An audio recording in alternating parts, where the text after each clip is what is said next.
Kisha Ortodokse e Shqipërisë zgjedh së dielën kryepiskopin e ri pas ndarjes nga jeta të kryepiskopit Janulatos dhe pas një periudhe lutje dhe homazhi. Tashmë Kisha Autokefale Ortodokse pritet të zgjedhë dhe kryepiskopin e ri. Por si do të jetë ky proces dhe kush ka të drejtë të jetë pjesë e tij?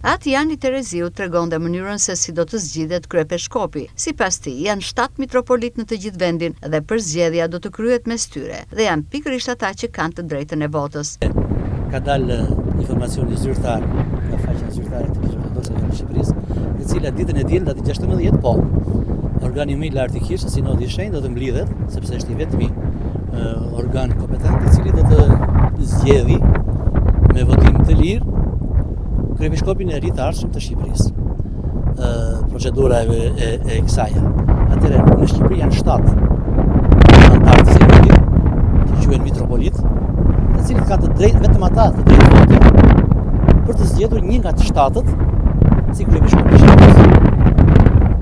Të dielën Kisha Ortodokse do të njohë dhe kryepiskopin e ri, një përzgjedhje kjo mes 7 mitropolitëve në vend, një proces që do të kryhet pas ndarjes nga jeta të kryepiskopit Janulatos.